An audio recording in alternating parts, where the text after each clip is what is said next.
შეიძლებოდა თქვათ უფრო კონკრეტულად მესაუბრა, იმიტომ რომ კოლეგებმა ძალიან კარგად მოხაზეს ფელი სურათი თქვათ რასთან გვაქვს საქმე, ხო? მე მგონი ეხა აუცილებელია რაღაცა კონკრეტულ ნაბიჯებზე ვილაპარაკოთ და ადამიანებისთვისაც ეს იქნება გაცილებით მარტივი აღსაქმელი.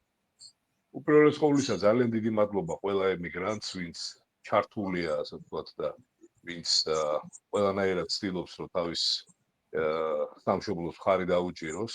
ეს ძალიან მნიშვნელოვანია.